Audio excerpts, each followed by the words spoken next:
Good morning. It's Emma Davis here from veterinarycareers.com.au, and today it's my great pleasure to introduce you to Dr. Carolyn Murray. And Carolyn is joining us from the UK, and I'll just read out a short bio about Carolyn and her story, and then we'll get into some interview questions. So welcome, Carolyn. Thank you. Good morning. So Carolyn is fundraising for two charities to support veterinarians on the ground in like mental health and support space, and we'll give you some more information about that throughout the interview of how you can support Carolyn in her support of other vets. So as a brief bio, Carolyn graduated from Liverpool in '97, worked in the UK in several clinics, doing small and mixed animal locums, has always loved to travel. She met a Kiwi who apparently talked up New Zealand and talked down a little bit England. And so in 2003 moved to New Zealand and intended to stay for 6 months, and then actually stayed for 11 years, which is amazing. So some great travel there. And working all over North and South Islands. Joined local search and rescue team, which would have been really interesting, and helped with the Christchurch earthquake, which is fascinating, and did wildlife and conservation masters via Murdoch. That's opened a number of doors in exotics and wildlife experiences. Has done lots of volunteering overseas, and believes that it's our duty to help others. Carolyn returned to the UK mid-2014 to assist her dad, who was very ill, and spent the next 4 years looking after him and locuming around the UK. And then in the last couple of years, sadly, her father's passed away, and some vet friends have committed suicide, and also a very close friend as well. So this has been really shocking, and has led to Carolyn reaching out to those groups, and now she's turning around and supporting those groups that help others in this situation. So with all this experience, there's a focus on work-life balance now, and Carolyn works 3 to 4 days a week and does lots of dancing. I looked at the dancing and it looks amazing, so I look forward to hearing more about that. And is recently back from a self-organised trip to Cambodia and Laos. Oh no, sorry, I made that bit up. Cambodia. Where 3 vets and 2 nurses visited 3 locations to neuter dogs and cats in the pagodas, rabies vaccinate lots of animals, and give them the flea and tick treatment. And has attended more disaster relief courses, which she'd like to pursue more into her career coming up. And so these 2 charities, Vet Life and ARC Axminster, have really helped Carolyn getting through all this really hard stuff since 2014, and she's now working to give back to the people who gave so much to her. And she's entering the Mourne Mountain Half Marathon and Tromsø Midnight Sun Half Marathon in Norway, which is amazing, in the North Pole in Norway, to raise money for these organisations. And those half marathons are coming up later this year. So I look forward to hearing more about how we can support you in that. And I think a move to New Zealand might be on the books later this year. So welcome, Carolyn. So it's a fantastic career to date. So how are you going today? Good, thank you. Well, that's good. And I've left it a bit late. What time is it in the UK now? It's not too bad. It's only 9 o'clock, before witching hour. Very good. Oh, thanks for making the time to speak to us today. So, Carolyn, I've got some questions to ask you. I was wondering what projects, work and non-work, that you're working on at the minute. Okay, so work, I have just booked a flight back to New Zealand, so I'm looking for some locum work over there, but I'd like to combine that with some search and rescue and disaster relief work. I did some search and rescue work when I was there before, and I've done some a small amount of disaster rescue stuff in England since I came back. I've also started writing some travel articles about my vetty adventures. and I'm thinking about writing a book about my vet and travel adventures as well. So lots Wow. going on. Lots on. And tell me more about the search and rescue. What was your involvement before, and I haven't heard of many vets being involved with that. So what does a vet do in that space?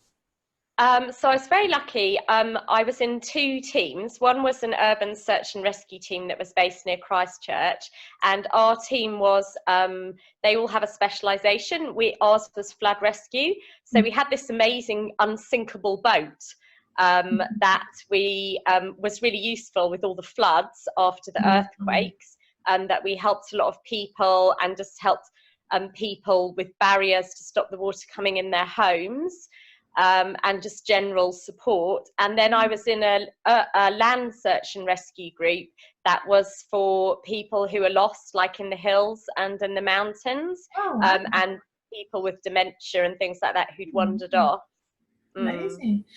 So were they using your vet skills in this instance, or were they just using your medical training and your disaster training? Yeah, so I did quite a bit of first aid stuff for them, so my vet thing was very useful. And I think just like with the empathy and teamwork thing that we do with vets was really useful working with them, because it was very much a team exercise. And yeah, so that was really transferable skills that you brought across. Very much so. And how did you get interested in that in the first place? I've always really liked hiking outdoors, and I've always been really fascinated by medical stuff, and I really enjoy helping other people. And when I got to New Zealand, I discovered that there's all these teams and they're all voluntary, and you get free training and you work with an amazing bunch of people, and everyone learns how to teach everyone else, and it's like a great environment and a great networking opportunity as well. You work with people in the region and nationally as well. Sounds amazing. That's great. So hoping to do some more of that when you get back to New Zealand this year, maybe this year. Yeah. Yes. We also helped out when the Christchurch earthquake occurred. We were part of the civil defence, so we went and helped people like get out of their houses, find somewhere to live, and just kind of general emotional support. So that was really interesting, and learned a lot more doing it than I think I would have doing a course in it. Yeah, sounds really rewarding. Good on you. That sounds amazing. And tell me about the articles that you're writing. I hear that you just got one in the Vet Times, is it? Is that where we can find it? Yes, it just got accepted. So it's basically about what I've done with my vet passport, how you don't have to get a permanent job and stay forever in your job. It is possible to do lots of exciting things. Also about my emotional journey, with my dad and the suicide of my friends, and just how things that happen in your life change your perspective and change the way you think, and that can change your career goals as well along the way. So and now it's more acceptable to talk about mental health. I think more people need to be talking about it more, especially as there's such a high suicide rate in vets still. Yeah, oh, good on you for doing that. That's amazing. So we can find that in Vet Times, this article. We might put a link to that in this interview, or we'll post it again if is it out yet when it's out? It's just got accepted, so it's being published hopefully this month or next month. Well, congratulations. That's a real, it's great to have something published. So that's excellent. That's a great achievement. So congratulations. Thank you. Yeah. Okay. And so what has provided you the most motivation in your career?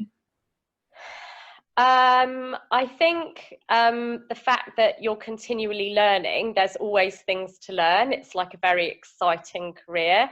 It's not like sitting at Tesco's at the cash point, which is not to say that's a bad job, but it's like our work is very exciting. There's always new innovations coming up. Also, I really like working with other people, and I really like helping people as well, and obviously they're animals. So, and there's always new ways to do that and opportunities, especially with international travel, because obviously there's a lot of people who are less fortunate than us who need help with them and their animal care. Yeah, so tell me more about the travel. You've just been overseas as well, like, or you just got back from Cambodia and not Laos, just Cambodia. Yes. So, sorry. How did you set that up? How did you arrange it? So I was very lucky. I've got an Australian vet friend who works for the RSPCA in Queensland, and she has a lot of contacts, and she wanted to go to Cambodia. She's also a Lonely Planet travel writer. She really wanted to go to Cambodia, and she'd done like a recce trip of what needed to be done. And she basically contacted me and said, "You're probably the only person I know who would just up sticks and go to a country without really knowing what you're doing. Will you come and help me?" And I said, yes. And then she found another vet, ironically, also from Liverpool University, similar year to me, who had also worked in New Zealand, and two of her Australian vet nurses. So she organised the trip, and we all turned up, and she had some contacts from before, and just started neutering lots of animals. Yeah. And how long were you there for? And what kind of impact did you have? That sounds like pretty amazing too. Yes, we were very lucky. The contacts we had were already established, either big animal charities or small groups, and they also spoke the local language, which is really handy because a lot of the local people don't speak English. So we went to 2 or 3 places that were not really on the beaten track. And they've got most of the stray animals around the pagodas. That's where they get dumped. So I think we were there for about 3 weeks, and I think we neutered about 300 dogs and cats. Oh, wow. Well done. That's amazing. You're really living a really interesting career, doing lots of things and living full out, really, aren't you? Like, it's fantastic. I think it's really important to help other people when you can. Oh, good on you. You're really helping. That's amazing. So what have been the major transitions in your career? You've done some travel by the sounds of it. Is it, what do you think are the major stages of your career so far? First of all, just locuming in different places around England, trying to kind of work out what kind of work I wanted to do. That made me really love mixed practice because it's so diverse and versatile. And then moving to New Zealand in 2003 was a really big step. And I think it actually made me a better vet, because there's no such thing as you can't do it, you don't have the right equipment. They're just like, get on with it. There's no such thing as failure. So it makes you really be adaptable and flexible. And I think that's really been useful for my international travels, where you're working in areas with not very much resources, and you work out ways of doing things without optimal conditions. It's amazing what you can do with not very much. That, just on that, resourcefulness is one of the things that they teach us in training, in coaching training and in coaching people, is that if you can learn to be resourceful, you can get through anything. Like, because if you're just so focused on, I need the resources to be able to do A, B, C, and D, then oftentimes when the resources aren't there, then that's the end of the conversation. But if you can tap into the resourcefulness in yourself, then it's a great space to live from, and you can get amazing things done. So it sounds like you're very resourceful. I think New Zealand made me more resourceful. So I was very lucky. That's good. We've stayed a long time, so you must love it. So it must be naturally to you now. Thank you for that. So what's been a major highlight and a major challenge in your career so far? So I think the main highlight of my career was when I got to be an endurance vet on the Mongol Derby in Mongolia, which is like a really long 1,000-mile horse race, basically through the wilderness. People pay quite a lot of money to ride local horses, and it goes across the desert, the steppes, the mountains.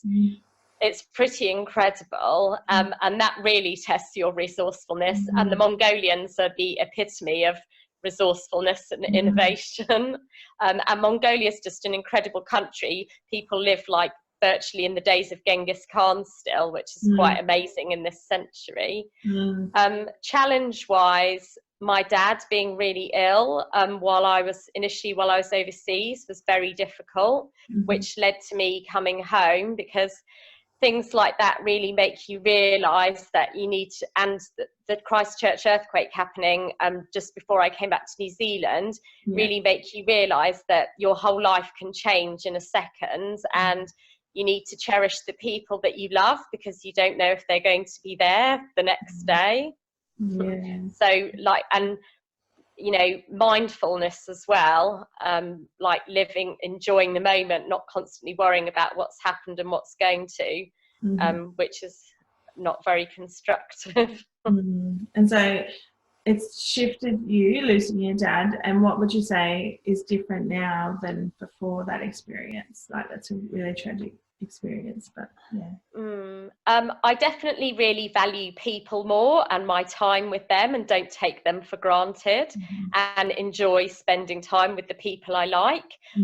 Equally, like, people who are not a positive influence in your life, I've found like it's easier to move away from, and easier to set boundaries of what you do and don't like, or are willing to put up with, in work and in personal life as well.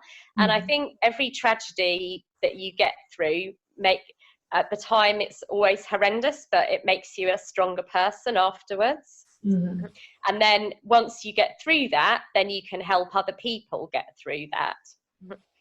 Yeah, that takes a special person to do that, though. So that's great. Like, to be able to, to get through it yourself and do the work for yourself to support yourself through it, and then to turn around and help others is pretty amazing. So, yeah, have you always been helpful like this? Do you think it's a trait, or is it something that's developed?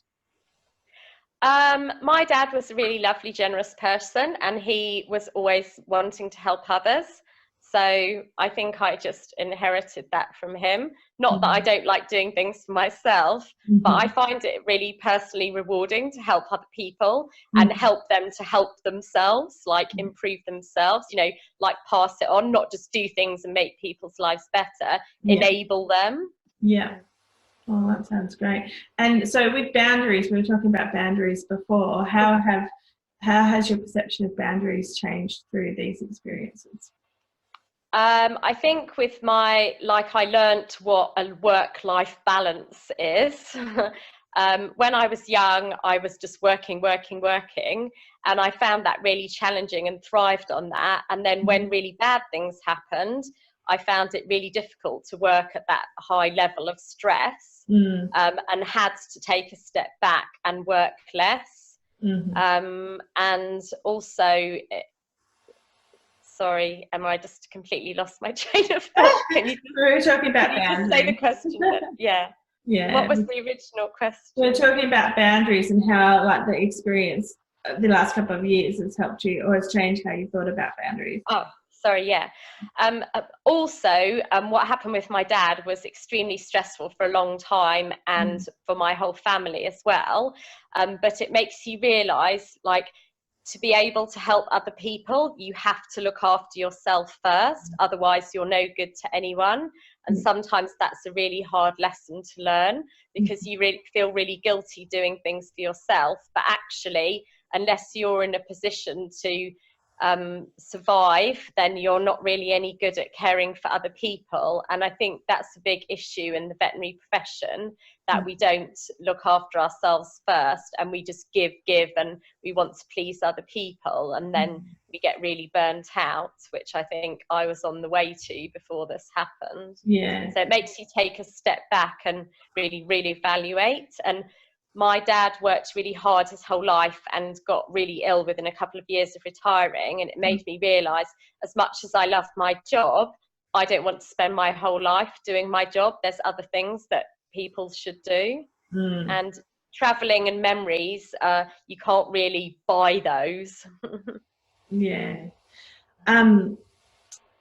And so tell me more about what you're preparing for. You're going to do 2 half marathons, and they're going to be raising funds to support some charities that you've found useful through this whole journey. Yes. So both of the half marathons are in June. They're a couple of weeks apart. Mm-hmm. The first one is the Mourne Mountain Half Marathon, which is in Northern Ireland. And that's kind of in memory of the first friend that I lost from vet school, who really tragically passed away when he was just after his 30th birthday, in an era where we didn't really have any mental health support, and he had a lot of issues with drugs and alcohol and mental health.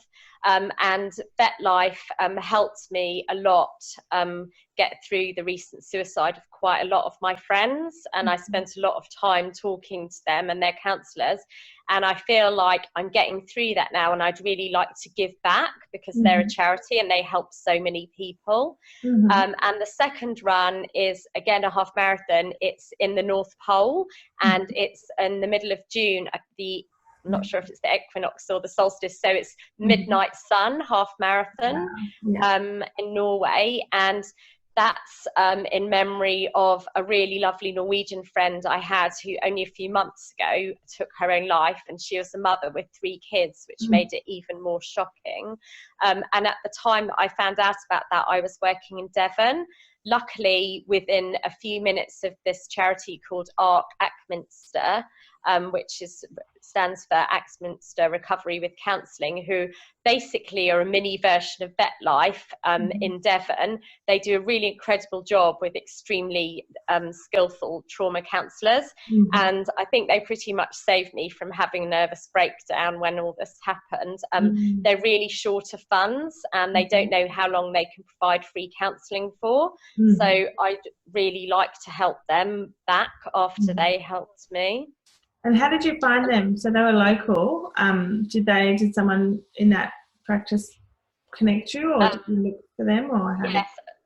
Ironically, the locum that I was doing at the time, there was a lot of mental health issues with the vets I was working with, and one of them mentioned to me that she'd seen these counsellors and how brilliant they were, and really luckily I just got, unlike normal counselling where you have to wait several months on the NHS, these people, you just see the doctors and get immediately transferred, and with 2 weeks I was seeing a trauma counsellor, so it was very lucky, and as she said, things happen when you need them. And they're brilliant, and that was face to face rather than on the phone, which was really useful. Powerful as well.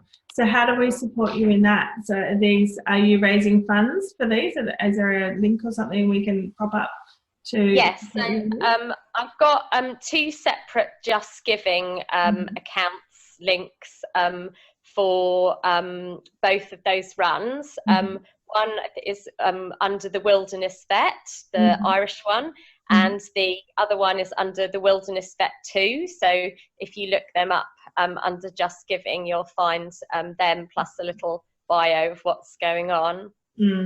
Well, thank you so much for doing that, for putting yourself out there and doing that. It's really, it's a powerful helping thing to be able to publicise these stories and then have some good come out of such tragedy is amazing. So thank you. Thank you. And I think also by helping other people and fundraising for these charities, that again helps more people and helps them to help more people. So it's all about getting the word out there that it is okay to have counselling, and a lot of us need it, even though we don't think we want it.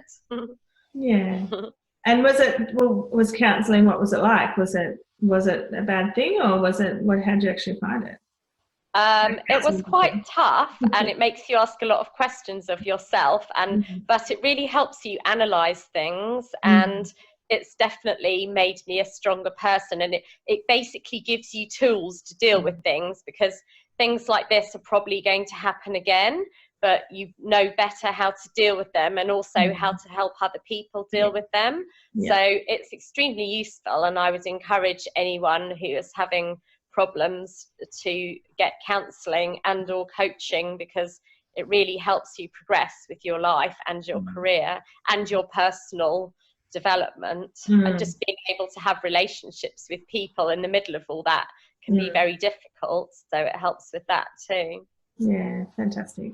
I'm so glad that you're pain and tragedy, you know, the tragedy around the last couple of years, you're just powerfully putting that into such good causes, and it's just directly helping other people. So it's, yeah, really great. Thank you. Thank you on behalf of all the vets that you're helping, because that's amazing. I think even though disasters are terrible, sometimes you can make good things happen afterwards. Yeah. But, yeah, it takes a special person to do that. So yeah, that's awesome that you are. So that's I think I've seen other people fall and break from great tragedy. So yeah, give yourself a good pat on the back for being strong and walking through and learning the lessons and helping other people, because yeah, some people don't recover. So yeah. No. But so, as they say in the song, what doesn't kill you makes you stronger. Yes. And I think most of the time that does work, and that's sometimes what I repeat to myself. Yeah, good on you. So I'll just ask one final question. So how, so the question I wrote to you about was, how would you change the veterinary industry? What would be a positive change we could make in the veterinary industry? What do you think? I think, well, at vet school, I think if we had psychology and business training, which I think Nottingham is trying to address now, that would be really helpful, because most of the issues that people have at work or even in their lives are because of communication issues. And I think that would definitely have really helped me, and I think that is starting to happen. Also, I think if employers attended courses on definitely psychology or like teamwork or leadership / management, because we're taught to be vets, we're not really taught to be business people or managers. And often we think we're really good at these things, but actually we're not. So I think that would be really helpful. And just positive reinforcement, and just the words thank you can make a really big difference in productivity and morale, which I think not everyone really realizes still. Yeah, those are the main things. Let me just have a quick look at my thing, Emma. You're okay, there's no right or wrong. Have you got any other final comments as well when you're having a quick look? Is there anything else? So we'll pop up the links to your article that's coming out in the Vet Times soon, and that's going to be great and be a lovely reflective piece on your journey so far. And then we can pop up the links to support you for the upcoming half marathon. So that'll be amazing. And please check in with us after that too, and after June, and we're going to hear about the experience. And yeah, it sounds amazing up in the North Pole. That's amazing. So, so did you have any final comments that you'd like to make? Just one comment for people who are going into vet school, as like a useful tip. When I did my A-levels, I did biology, chemistry and French because I can't do physics. And French has been way more useful than physics ever was. I've worked in lots of countries where they only speak French and Arabic or another language. So I'd highly recommend, if you can diversify before you start, that's even better. Yeah, great tip. I love it. Okay, we might post this where the to-be vets are going to be as well. That's fantastic. Thank you so much for your time. It's really been wonderful talking to you and hearing about your journey and your amazing veterinary career. Please come and say hi when you're down south again, when you're in New Zealand. I'd love to pop over and say hi, or come out to Australia. You're very welcome. And yeah, if anyone's got any disaster relief opportunities for Carolyn in the New Zealand space, and I'd love to keep up to date with your involvement in that as well, and how we can tie that into your veterinary career as well. And like, the vet offers such a great perspective on disaster management. So yeah, well, thank you so much for your time, Carolyn. Thank you. Okay, bye for now. Bye. Bye. Perspective on disaster management. So yeah, well, thank you so much for your time, Carolyn. Thank you. Okay. Bye for now. Bye. Bye.